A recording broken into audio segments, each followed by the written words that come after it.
We are now live on YouTube and Facebook. Mr. Chair, you now have the floor. Thank you. Good afternoon. Welcome to the meeting of the Administrative Operations Committee of the Public Building Commission of Chicago, being held today on October 12, 2022 at 1 p.m. Today's meeting is being live streamed. Director Sanchez, please call the roll. Thank you, Chairman Maldonado. Commissioners, as a reminder, please make sure that your microphone is muted when not speaking. But for purposes of the roll call, make sure that your microphone is unmuted so we can hear you. Chairman Maldonado? Here. Commissioner Randall? Here. Commissioner Camargo? Present. Chairman Maldonado, we have a quorum. Thank you, Director Sanchez. The first item on the agenda is approval of the minutes from the meeting held September 7, 2022. Move to approve. Second. Motion approved.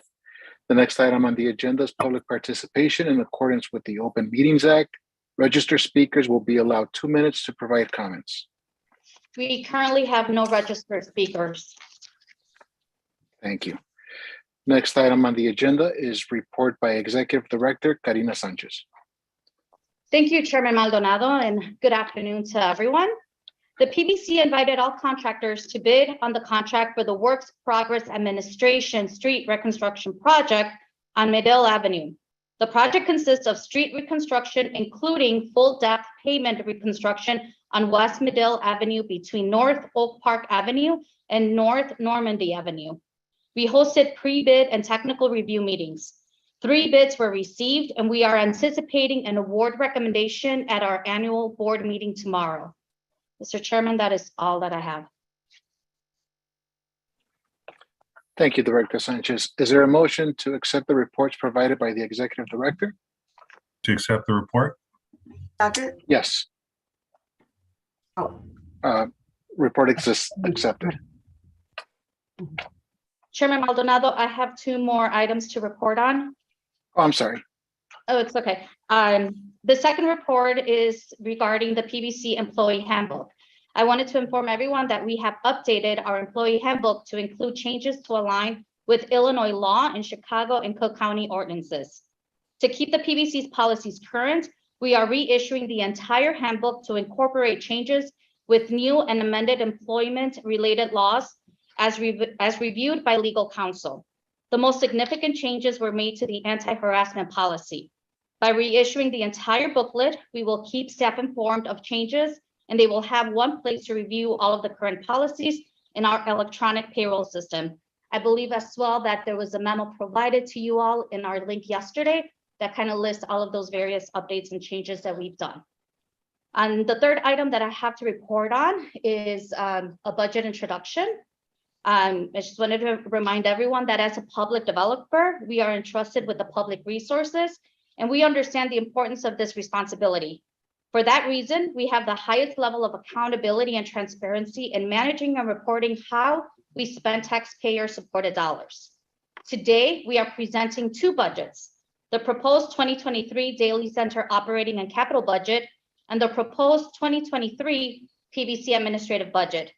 PBC Director of Finance, Ms. Tanya Fouché-Weekly, who is sitting to my left, to your right, will provide you further details on the proposed 2023 budgets. That concludes my report. All right, let's try this again. I'm like, for real, that concludes my report. All right, let's do this again. Is there a motion to accept the reports provided by the Executive Director?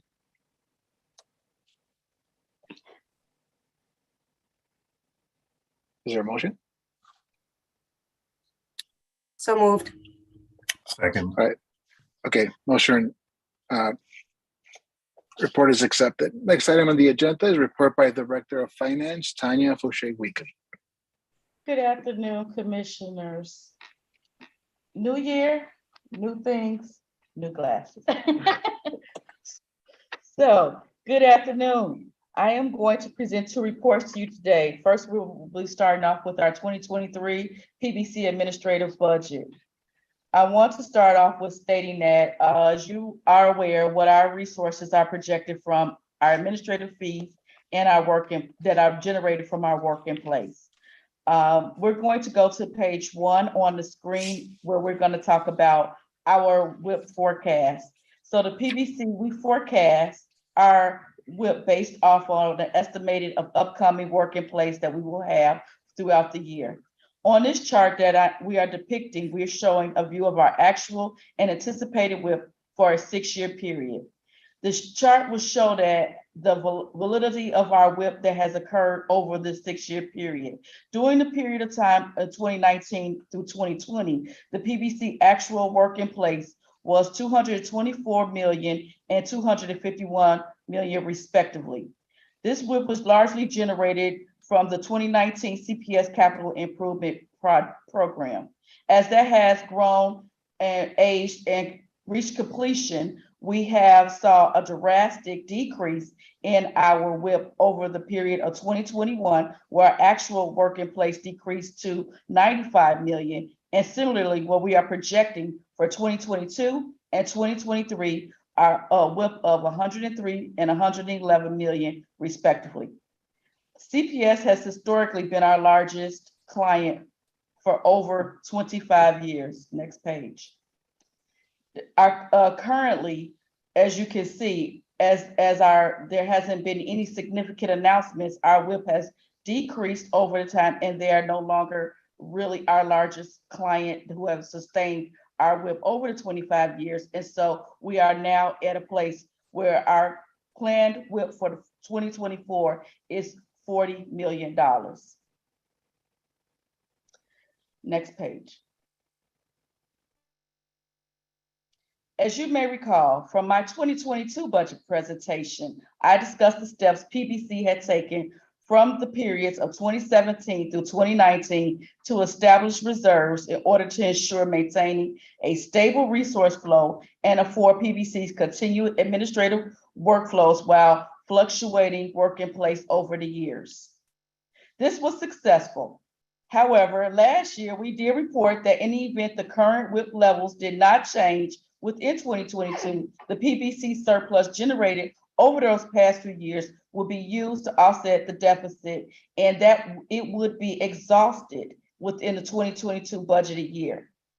Today, I will tell you that in fact, that is the case, that we only have 14.9 million of work in place that has been undertaken within 2022 thus far. This number does include the upcoming formulation for the CPS near Southside School that we will be presenting in October's board meeting. At the end of this year, the PBC will therefore exhaust the surplus that we had maintained and created in our reserve over the past 6 years. Next page. Moving on to what we are budgeting for 2023. Our projected resources are $6,982,136. This includes administrative fees of $5,176,436 and our direct reimbursables of $1.8 million, which includes our project management time and our reimbursements from the building for our insurance purposes. Next page. Our actual administrative expense budget of 2023 shows an overall decrease of 2% or $204,735 from the 2022 budget. Our total expenses of $8,257,514 shows overall decreases with a few areas of increase over the course of the time, but we are remaining steadfast in maintaining what our level of operation is and where we need to be in order to be able to provide the services to our clients. Our total personnel services will be decreasing $269,610, and there is a staffing decrease that has occurred of over 15% in the past year. Our insurance expenses of $807,788 are an increase of $60,788, which is due to are the insurance and the marketable rates that we get when we go out to market for our insurance on the Daily Center and our general insurance within the company for our directors and liability insurances. Legal fees decrease of $6,000, which will attribute to $182,000 of the budget for the year. The Inspector General fees of $202,400 is a decrease of $4,900. Professional services of $342,000 is an increase of $4,000, which is attributable to the increase in the audit servicing fees when we went out to market for our RFP, and this is our third year within that contract to keep and maintain those expenses at a level of affordability. The rent and the leasehold is a decrease, which will later be reported on within the Daily Center 2023 budget. Office and other administrative expenses decreased by $8,050. Computer maintenance, equipment, and software has increased to a total of $452,683 for an increase of $24,203.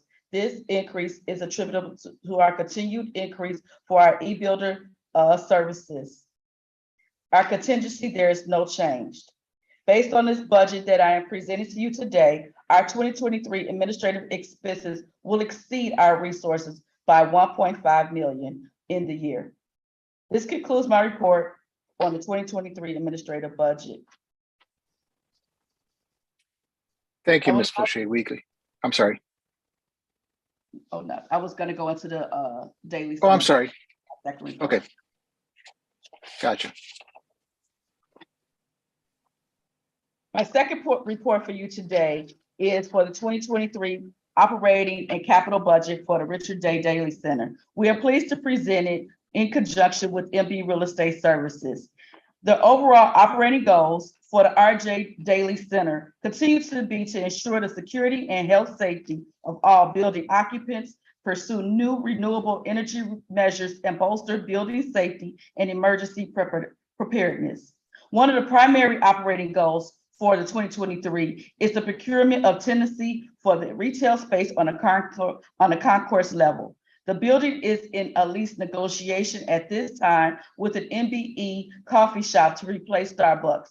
This leasing this vacant space will provide a rent stream as well as providing tenants and visitors a convenient place for beverages and snacks without even leaving the building. With these factors in place, the 2023 operating expense budget will be $19,902,064, which reflects a minimal increase of 1.3% over the 2022 budget of $19,646,871. The 1.3 increase in operating expenses equates to $255,193 and is primarily the result of annual increases in utility expenses stemming from enhanced operations of the building's mechanical systems, as well as increases to union cleaning, security, and engineering wages and other contributing factors that are normal to the everyday operating expenses of the building. Our elevated levels of cleaning and disinfection staffing, which were mitigated through the COVID-19 efforts that were started in 2021 and are projected to continue throughout all of 2023 and represent $710,000 of our projected operating expenses as an increase. The other areas where we saw marketable decreases have smoothed this out and which has allowed for the net effect of the 1.3% overall increase in the budget. The Daly Center operating and capital budgets are allocated among the following tenants and based upon their occupancy usage. For the 2023 year, the tenants are and their percentage are Cook County, which has 94.92% of occupancy allocation. City of Chicago has a 0.034%. The Illinois Liquor Commission has a 0.07%. Illinois Workers' Compensation Commission has a 1%, and the PBC has a 2.985%, all based upon their square footage and their leasing space. The capital improvement plan included within the budget includes projects such as the chiller isolation valve installation, lobby lighting conversion to LED, building security enhancements, and design installation of electric vehicle charging stations. The proposed capital improvement plan budget for 2023 is a total of $3,792,000, which represents a $258,000 decrease over the 2022 capital improvement plan budget. There will be 9 capital projects anticipated for the 2023 area. This concludes my report for the RJDC 2023 capital and operating improvement budgets. Thank you. Mr. Chairman. Thank you, I Ms. have some- Foshewa. I have a go question, ahead. Mr. Chairman. Yeah. So on the operating, the administrative expense budget, you showed a graph that showed sort of the decrease in potential clients and a big decrease in CPS, for example. Are there any other possibilities on the horizon for projects that PBC would undertake, or this is pretty clear, this is what it's going to be for 2023?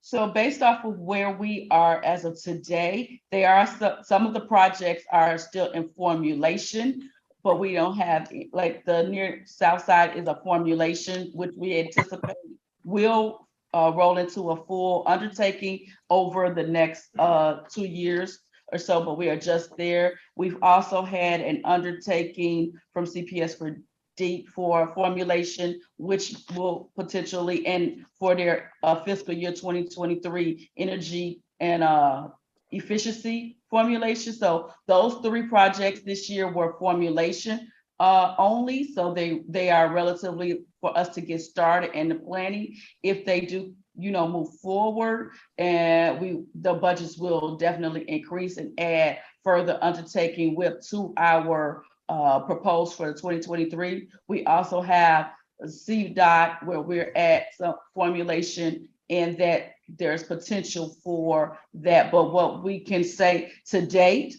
we don't, as time goes on, it's still uncertain as to what the final outcome will be. We still would fully need to get what we typically have received is programs where that was a series of multiple projects at a particular time. And therefore we were able to know what our 2 to 3 year projection would be, as we did in 2019, where when we will look at it, that totaled out to be over $850 million worth of work. So when we do that over that time, what we have right now in place, there hasn't been anything of that significance announced or even in a planning perspective for the Public Building Commission at this point in time. So that is why we are where we're at within our current. And if I could just add a little bit more, as Tanya was mentioning right now, we're on a number of formulations that will potentially roll out into complete projects. But what we're looking at is that we need a minimum of $300 million worth of WIP every year. Okay. So even if we were to get a project, say that it's $100 million, because it's a multi-year project, that amount gets broken up over several years, whether it's 2, 3, or 4, until we completely close it out. So that's one of the things that I want to make sure that commissioners understand, that even if we get 1 or 2 big projects, that might equate to around 300 million or 400 million, because it's broken up over a series of years, it really does not get to that amount that we need of WIP every year. So you need an average of 300 million per year of projects, or A minimum, about Minimum. 300 million worth of WIP every year to at least keep the PBC, functioning. as is currently Love that we constituted? are. And we've already, as Tanya pointed out, there's been quite a significant decrease in staffing levels. We really haven't, Mhm. hired a lot, just because, again, it's all based on the type of work that we have. So we are at at the base, staffing levels that we could ever be at.